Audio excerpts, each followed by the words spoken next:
Hello, everyone. I'm Ivo Daalder, president of the Chicago Council on Global Affairs, and this is World Review, our weekly look at news from around the world.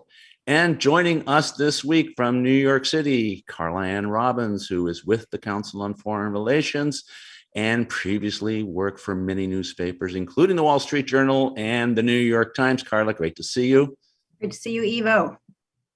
Brussels is bringing us Steve Erlanger, chief diplomatic correspondent of the New York Times. Steve, great to see you again. Great to see you. Happy Christmas. Happy Christmas. Happy holidays. Bobby Ghosh is joining us, I think, from New York City, where he moved from London a little bit ago. He is an opinion columnist with Bloomberg Opinion. Bobby, great to have you back as well. Thanks for having me. Lots of stories to cover. I want to talk about Turkey. I want to talk about Iran, nuclear talks, talk a little bit about Russia, Ukraine, and we're going to end, hopefully, on a hopeful note. But before we get there, let's go to, I think, a crisis that we're starting to read about, Bobby, in Turkey. Rising inflation. This has all the sort of stories of the interwar period in Germany in terms of the rising prices going very, very quickly, but it's different. This is not a global economic crisis. This is a Turkish economic crisis. Tell us what's happening in Turkey, why we're seeing rampant inflation, and what's the impact on the country, and what do you think is going to turn this around? Well, like so much to do with Turkey in the last several years, the answer to all those questions is one man, and that is the President Recep Tayyip Erdogan, who is this colossus in the political stage in Turkey and clearly in his own mind. He has for many years now had this bee in his bonnet about interest rates. He subscribes to the, shall we say, unconventional theory that low interest rates are the way to fight all ills, and especially to fight inflation. Now, pretty much the rest of the economic convention goes the other way. The general argument from economists and those who deal with monetary policy is that the best way to fight, or one of the ways to fight rampant inflation, is to increase interest rates, to make savings more attractive, to make borrowing more expensive. But as I said, Erdogan believes the opposite, and he has systematically removed from government and from the Turkish economic civil service anybody who disagrees with that point of view. He has fired central bank managers, he has replaced finance ministers, and what we're seeing now in Turkey is all of these different chickens coming home to roost. You have rampant inflation, well in excess of 20%. Food inflation is especially high. People are struggling to make ends meet, and at the very same time, at the president's forceful insistence, the central bank keeps bringing down the interest rates as recently as 2 days ago. And the result is that the lira, the Turkish lira, once the great darling of the emerging market currencies, has gone into a complete tailspin. Last I checked, it was down 65% this year. It had lost 65% of its value. It has some more way to fall. And the cumulative impact of both the collapse of the lira and high inflation is that the great Turkish middle class, a lot of which, it has to be said, was the creation of the policies of the initial policies of Recep Erdogan, that great middle class is now beginning to shrink, or at least is in danger of shrinkage. Now, all of this happens against a backdrop of politics. Of course, Erdogan is under enormous strain. His personal popularity, as well as the popularity of his AK party, has been plummeting, which is unusual.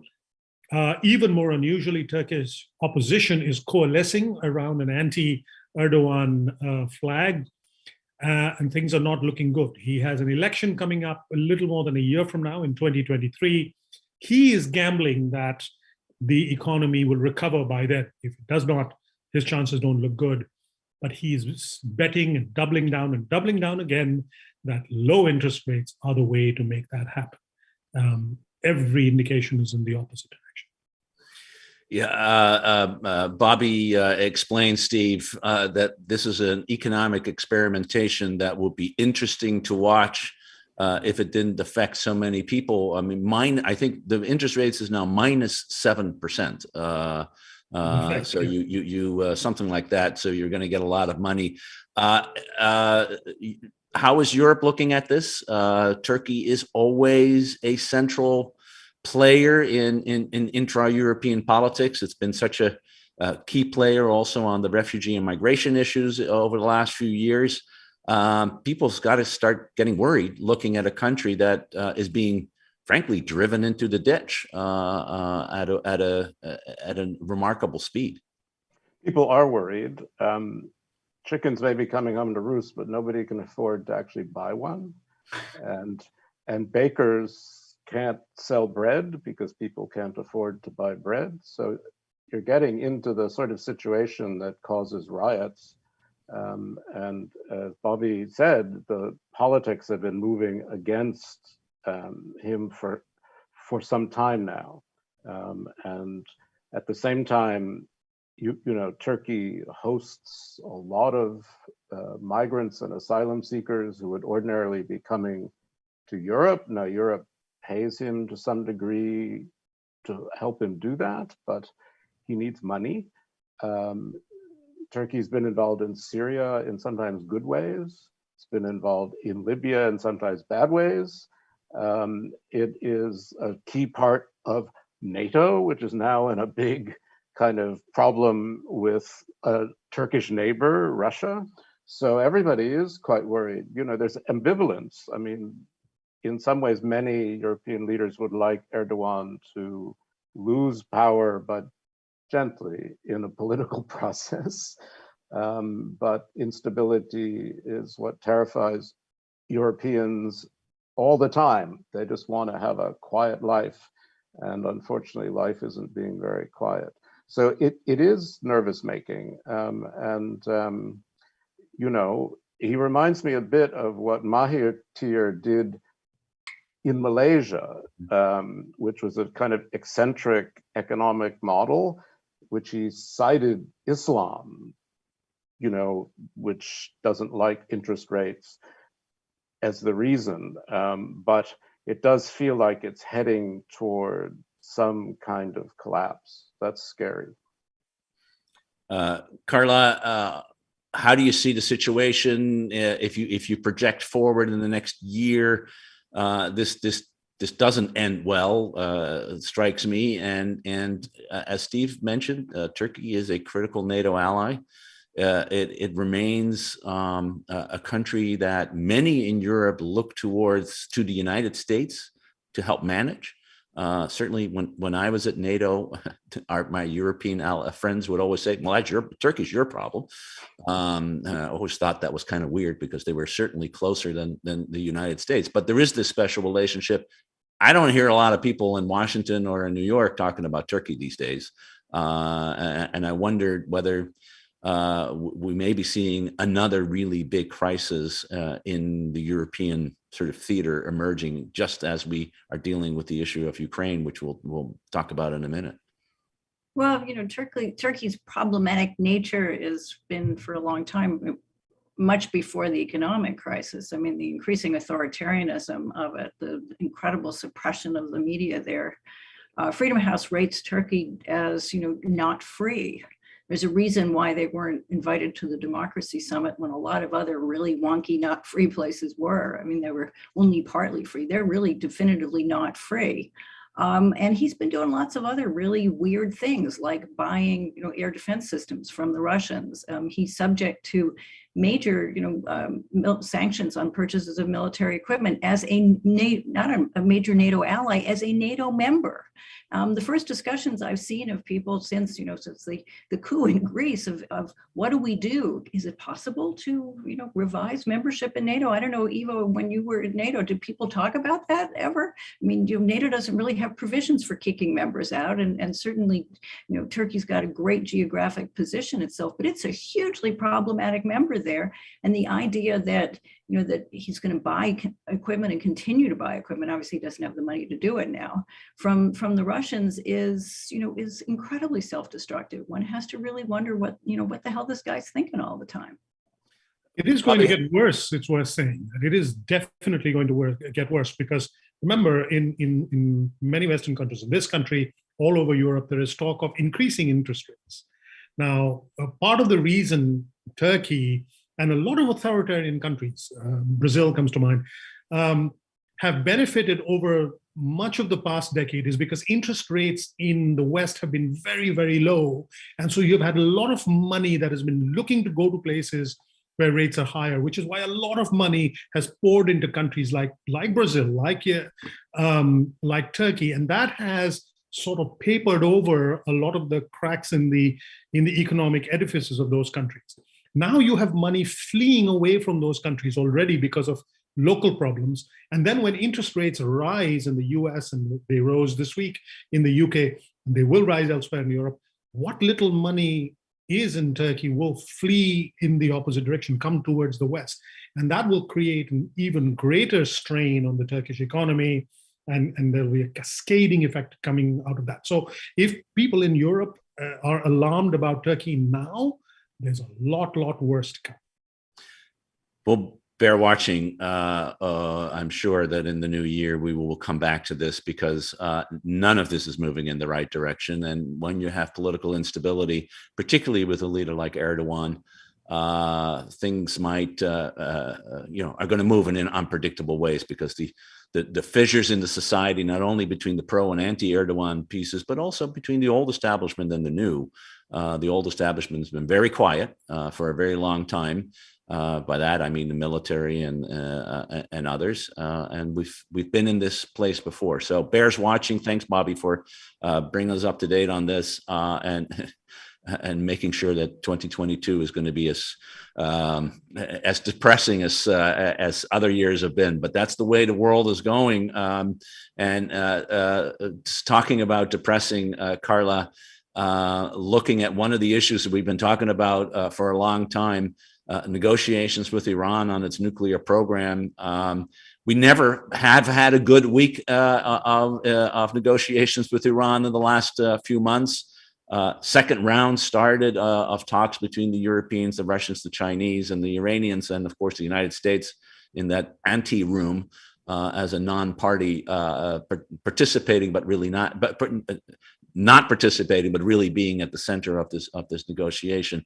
Where are we today with the negotiation? And I think, as importantly, where do you think this is going, and what are the options if negotiations fail, as seems to be likely? So, and I'm eager to hear what Steve has been covering this right on the ground. I want to hear from him. So there's a remarkable agreement on the Iranian negotiations everywhere, but inside that room, that the talks are going nowhere. The negotiators who said returned to Vienna. These are, I think, the 7th round of talks late last month. And Iran's new harder line government pocketed everything that they got in the previous rounds, rejected all of its predecessors' negotiated compromises. And, in that period of time since Donald Trump pulled out, Iran has built up all its technology and stocks of ever higher levels of enriched uranium. And the current estimates are that it could produce enough weapons-grade uranium for a single bomb in less than a month. I mean, it's going to take 2 years to probably actually build a bomb, but they've made huge progress. This is what we call a crisis. And interestingly enough, the other agreement that's out there is pretty much everybody except for the people who were in the Trump administration have now decided that is, whether or not you liked the deal or hated the deal, pulling out of the deal is a huge mistake. And you hear this even from hawks in Israel. It's pretty much everybody agrees on that. But they, as much as they agree that this is basically almost over with, and there's a lot of talk about the need for a plan B, there is no agreement on what plan B would look like. The Israelis admit they can't do it alone, but they are increasingly voluble that there needs to be a sustained military attack. And every time you say to them, but that only buys you a couple of years, they say a couple of years is better than a couple of months. They're saying that all the time. The Biden administration, the last thing they want to do is another war. They will whisper it's secretly compliance for compliance is what they want, with some rollback by the Iranians of their progress in exchange for a lifting of some sanctions. But the politics here would be terrible. And there's no sign that the Iranians would be willing to take yes for an answer anyway. If the talks do collapse, and I'm not sure we will know if they do, I think certainly the Americans would like to maintain the fiction that the talks haven't collapsed because they have no plan B. The Biden administration will likely go for its own maximum pressure campaign, as much as they criticize the failure of that in the Trump administration. And they'll focus on the Chinese to cut off their trade with their oil trade with Iran. It sounds a lot like North Korea, and nobody is really talking about that as well, but you're beginning to hear a little bit of buzz from people. Can we live with this the way we live with it with North Korea? So maybe that's the ultimate plan B, but it's a pretty damn scary one. Steve, you were on the ground, Carla, as Carla mentioned, talking to the negotiators. What was the mood like? Sort of the sense is we're going through the motions, but we're really only going through the motions. And the other thing that happened also in Vienna, of course, is the talks between the International Atomic Energy Agency, which is monitoring the nuclear activities by Iran and Iran about cameras and batteries and being able to see what's going Memory on cards. in these facilities. Memory cards, exactly. Forget the memory cards. No, the memory cards are critical because they apparently have all the data. Steve, what was the mood like, and how worried should we be given what you were hearing? Well, Carla gave a very good summary. I was on the phone with the European negotiators a little while ago. They've broken now this seventh round. People are going back to capitals. There's been modest progress, they say, in the sense that when Iran came back after a new election and a long break and so on, at the end of November, as Carla said, they kind of looked at what had been agreed so far, which was maybe 80% of a deal, and said, well, actually, we'll take all your concessions and we'll retract all of ours. And so that was very despairing, but now at least they have come up with a sort of more simplified, modest text on which they can actually begin now to negotiate. I mean, most of this time has been getting to a basis on which to negotiate. Nobody's very happy. And as you say, part of the problem is the Iran program accelerates. It accelerates. And that means even if you can get the JCPOA restored, it may be useless because the Iran program has moved on that far. So that's the race against time.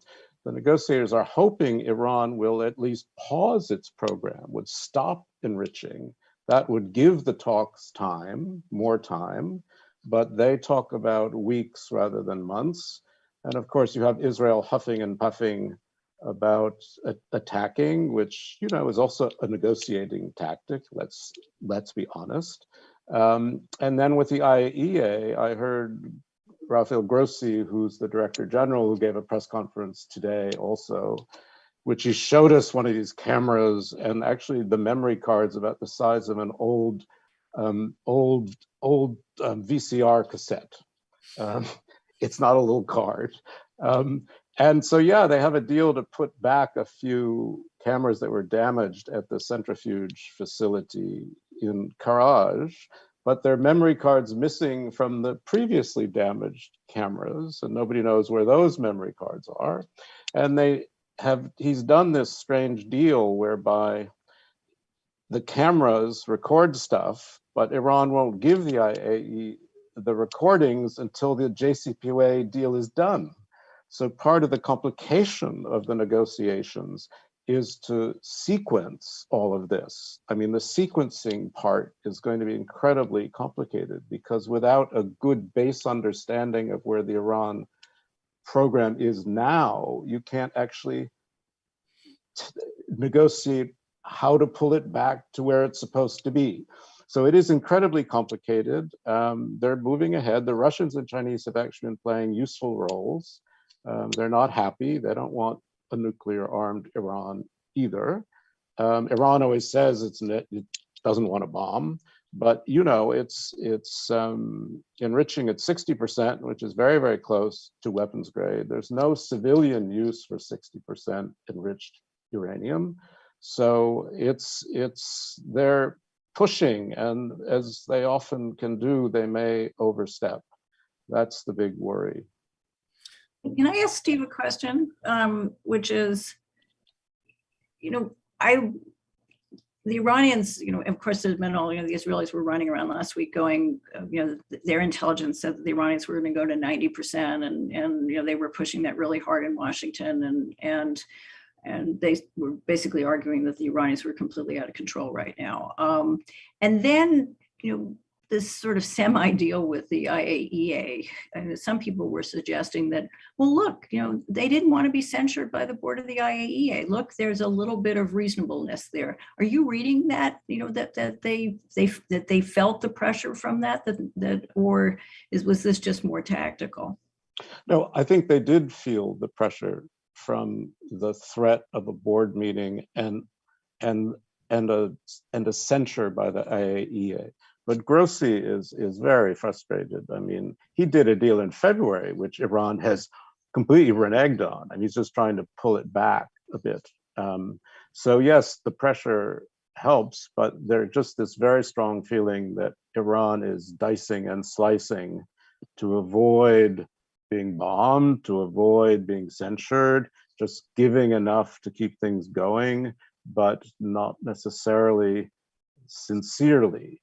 The negotiators also say, now maybe they're too optimistic or being too generous. They say the Americans have put forward a pretty good sanctions lifting package, and they're trying to convince the Iranians that it's not a bad sanctions lifting package, but the Iranians are still insisting that all sanctions of all kinds be lifted before they get serious. So it's blocked. It's a problem. Negotiators negotiate. That's their job, and they're going to. I don't think anyone wants to end these talks for the reasons, Carla, that you said, because it presents people with a moment of truth, and diplomats don't like moments of truth if they can avoid them, in my experience. Bobby, I think we have to allow the possibility of very high probability now that Iran is going for at least threshold state status. This is the status that countries like Japan and South Korea have, where they are within days or weeks. They have the capability of building a bomb within days or weeks, but simply choose not to. So whether or not there is a plan B, there is certainly very much a scenario B. And it behooves the Biden administration, it behooves the world powers to start building that plan B and communicating to the Iranians what that plan B would look like right away. Isolation along the lines of North Korea is one thing, except that Iran is far more dangerous than North Korea is. It has its fingers in more pies across a wider swath of a part of the world that everybody cares about and should care about than North Korea does. North Korea, to a substantial degree, is perfectly happy to be left alone. Iran is not happy to be left alone. Iran has ambitions far beyond its own borders, and therefore the North Korean formula by itself will not be enough. I think Iran has shown going into these negotiations, it is not interested in a deal. It seems to be buying time.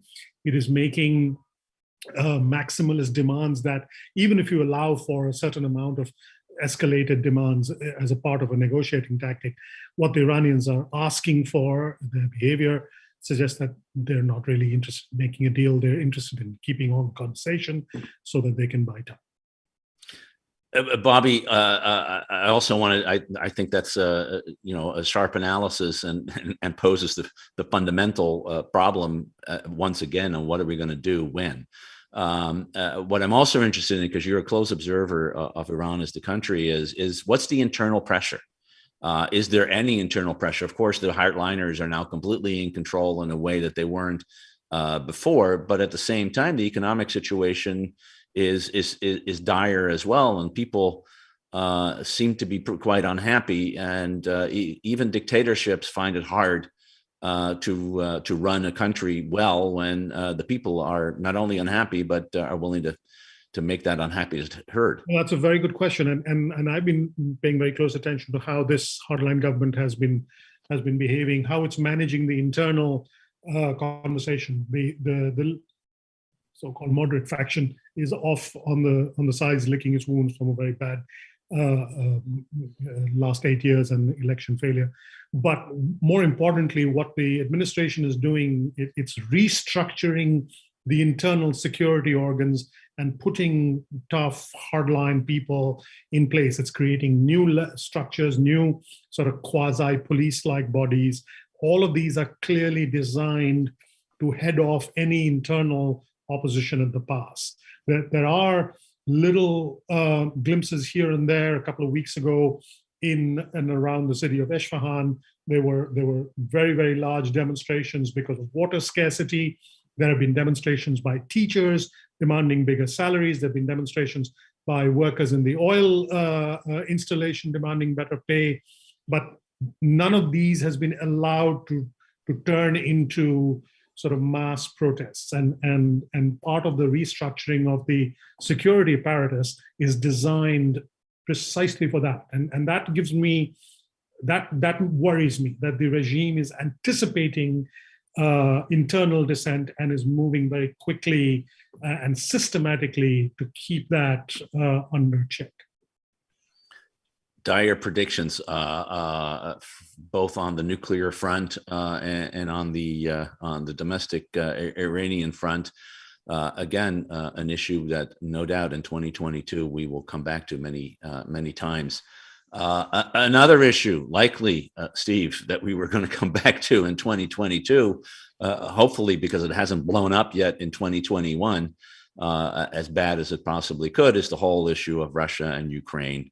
And the European and NATO response. A lot of happening this week, in particular with U.S. diplomats traveling to Kiev and Moscow, with more meetings at the EU, at NATO, with Ukrainian President Zelensky traveling to Brussels to meet with both organizations and the head thereof, discussions on sanctions, on military activities. As you see it as of now, where are we? And do you see any road out of this crisis short of the kind of confrontation, that the military confrontation that so many people are worried about, if not predicting? Well, it's a fine mess we're in. Ollie is the way I always feel about it. Vladimir Putin isn't a child anymore. He must think in his head he's coming toward the last phase of his power. And his biggest stain on his record has been the loss of Ukraine. And I think this nags at him. And the fact that NATO has promised to bring Ukraine into the alliance and Georgia, but without saying when, has been a great excuse for him to argue, and I think he believes it, that NATO is encircling Russia, that NATO intends to pull Ukraine away. He doesn't accept Ukraine as an independent country. He wrote a long essay about this in July, and he's more isolated than before. Now, he has put into place, talking to NATO officials today, an increasingly sizable force that includes the call-up of reservists, which would imply taking territory and holding it. Nobody knows what's in his head. The effort now is to give him, on one hand, a kind of diplomatic off-ramp to de-escalate and say, yes, let's talk about your security concerns, while at the same time using this window of uncertainty to warn him in a pretty unified way of what the costs will be to him if he does this.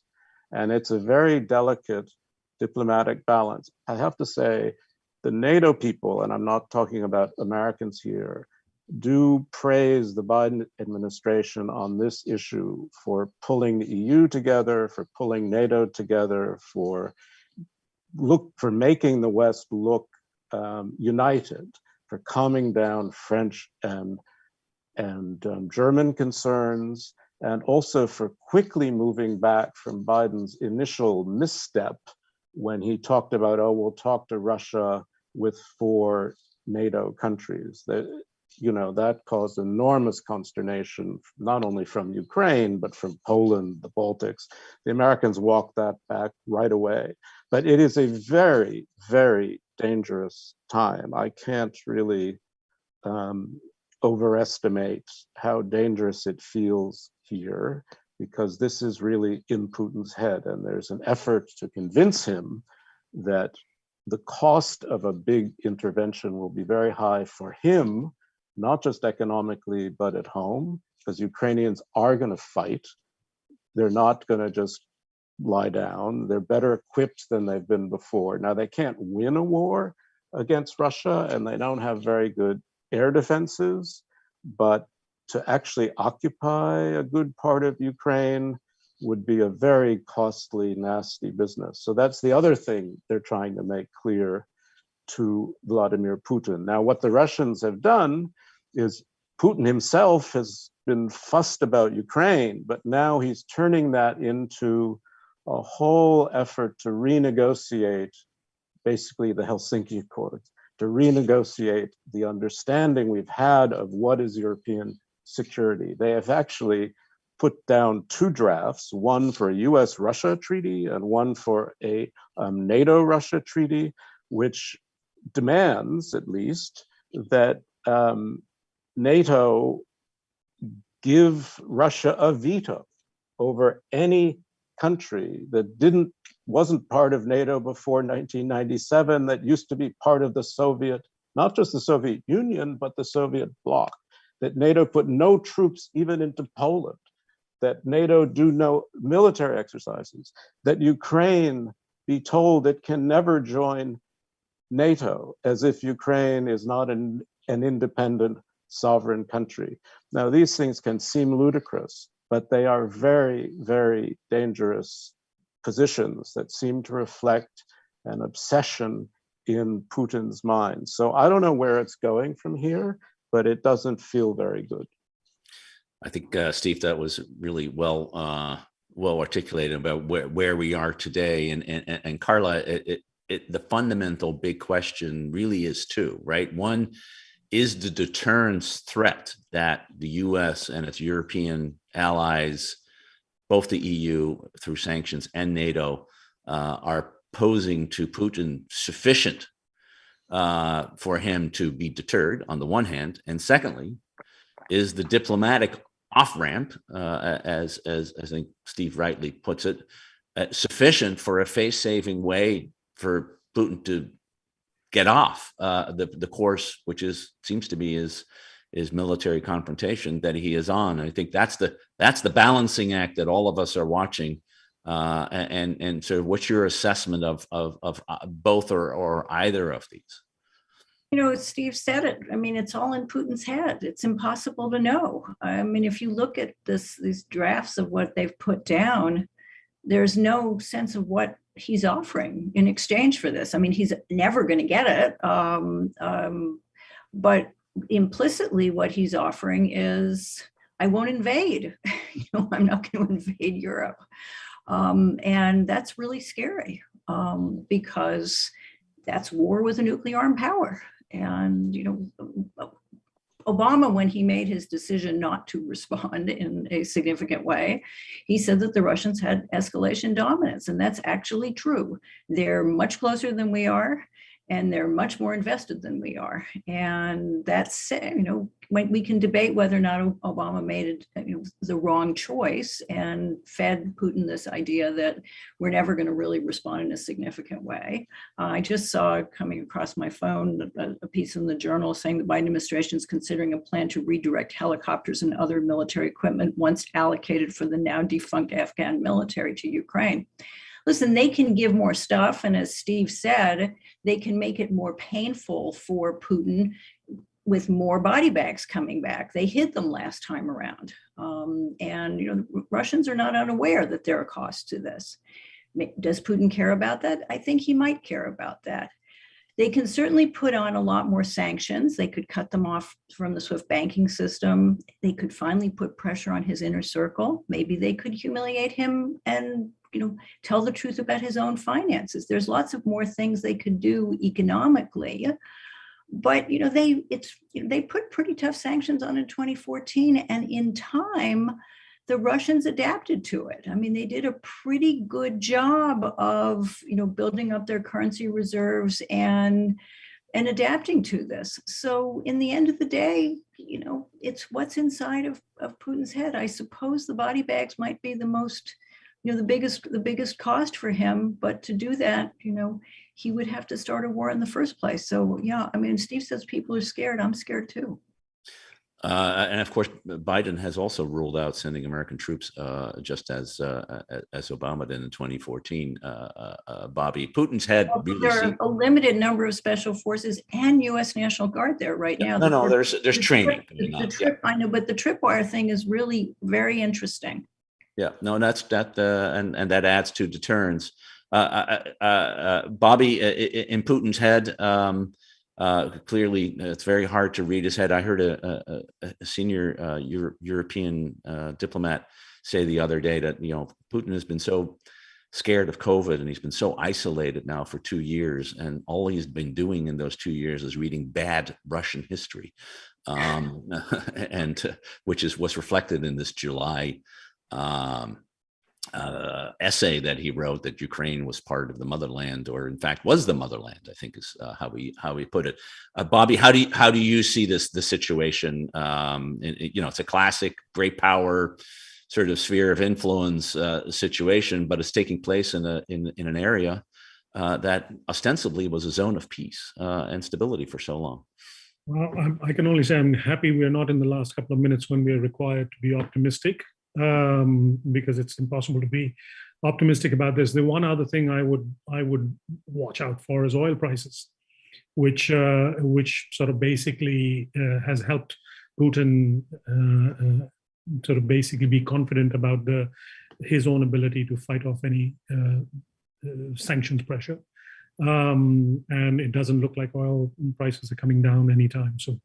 And so as long as oil prices remain high, so too will be Putin's sense of his own confidence. And everybody else around is watching very closely. The Turks, we talked about earlier, are paying very, very close attention. I mean, one of the more bizarre episodes of the last couple of months is when Erdogan put his hand up and offered to moderate between the Ukrainians and the Russians, and he was selling the Ukrainians some Turkish-made drones as well. It's being watched very closely across the Middle East, of course, because they're concerned that already concerned about America's ability to pay sufficient attention to their neighborhood, and any distractions of this scale would create sort of not so much ripple effects, but ripple tsunami effects across the world. Yeah, I can't think of a single reason to be optimistic about this. I like Steve and Clara. I'm extremely worried. If I could just add one more quick thought. One of the problems NATO is going to have if something like this happens is Ukraine is its strategic comfort zone between Russia and NATO. And if Ukraine is undermined or goes, there are going to be a lot more NATO troops, which is just what Putin doesn't want, put into Poland and all these neighboring states. Because one thing NATO has got to do is deter anything further. And Zelensky was very interesting when he was at NATO. I asked him, what does NATO owe you as this valued ally? And he was very interesting. He said, NATO doesn't owe us anything.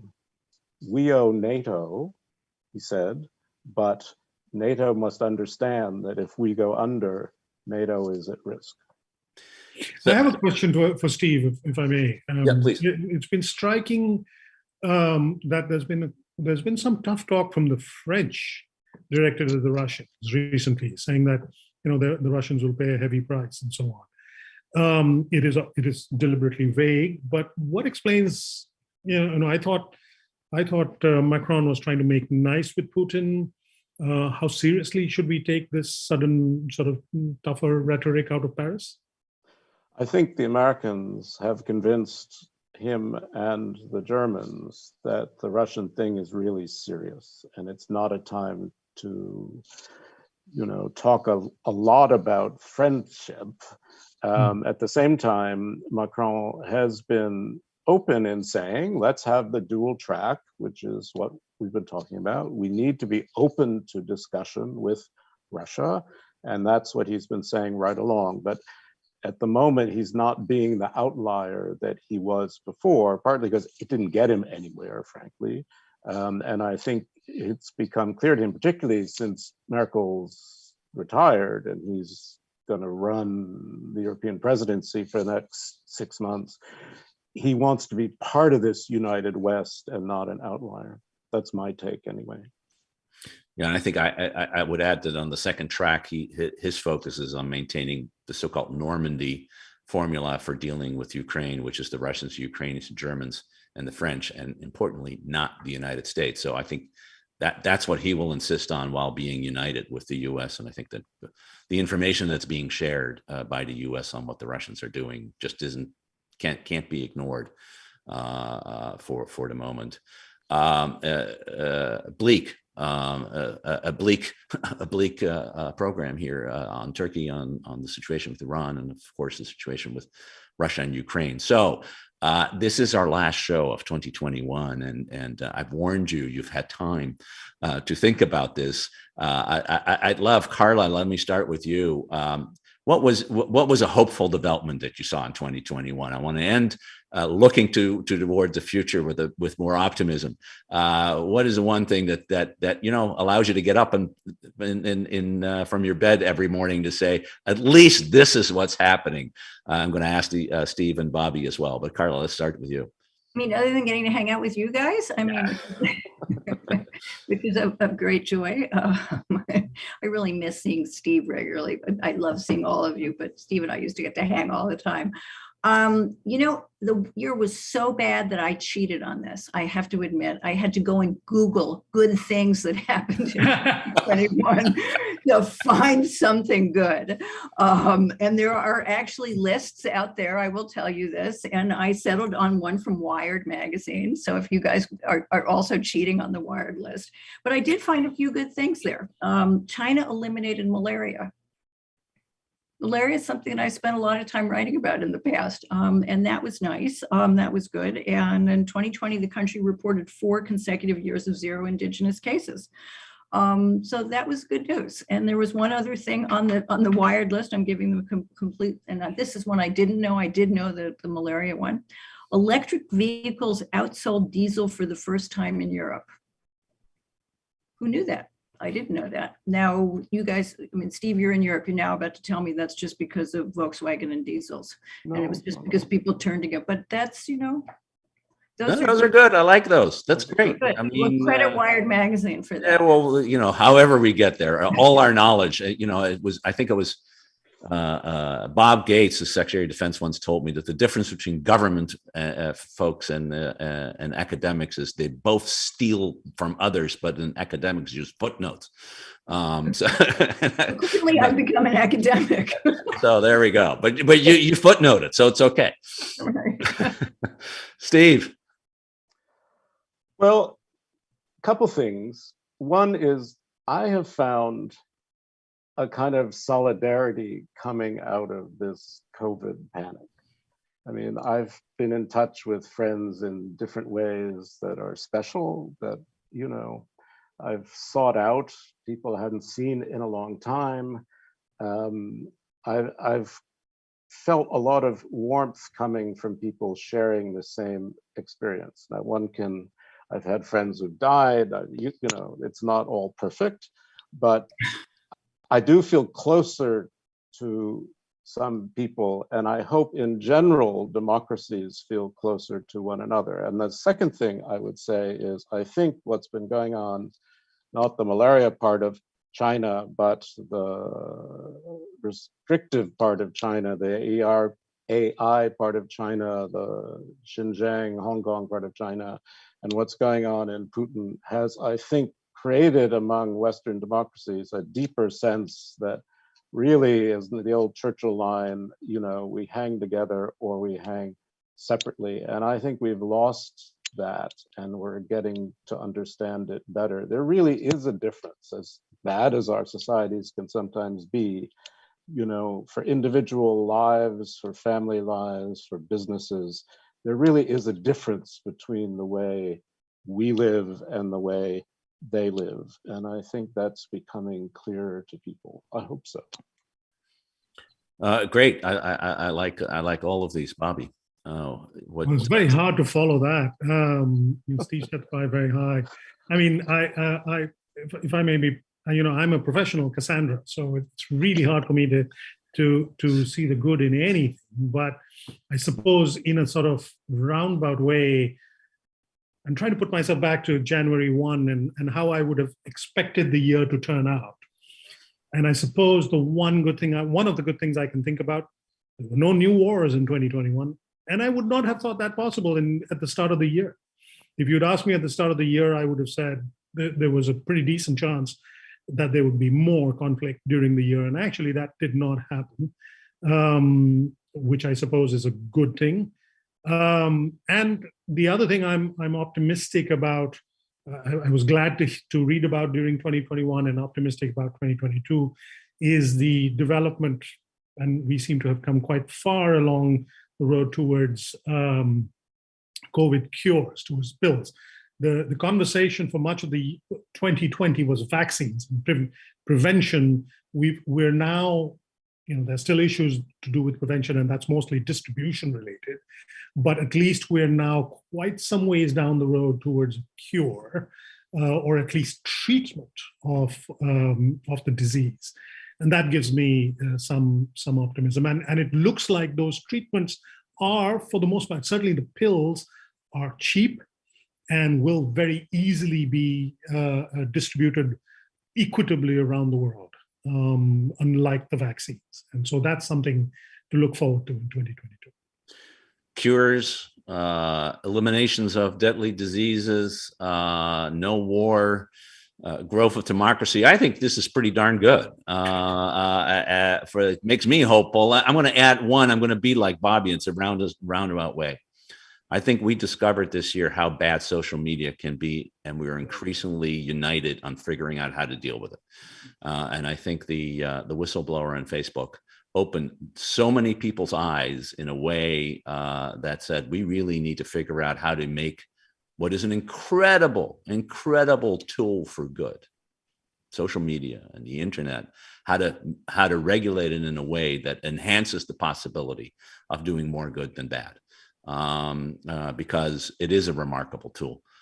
It's one of the reasons the internet allows us to do this show in the way that we do it from all around the world. And for people to get the kind of information to understand that our lives are different and better than the lives in other people, as Steve put it. So at least we're now focused on how to reduce the bad sides of it while we're trying to enhance the good sides.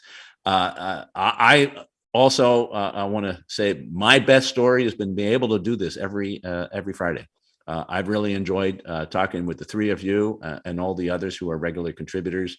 I hope out there, people watching, that they will continue to watch. We are going to take a little break. We'll be back on January 7th when we'll talk about what is ahead in 2022. Also, hopefully, though anybody who watched the first 40 minutes of the show will at least know that some of it may not be very good. But I want to wish the three of you and everyone else a wonderful holiday and a happy, and particularly a healthy 2022. And with that, it's a good day for World Review. We'll be back in the new year with another edition. Until then, have a wonderful time. Bye-bye.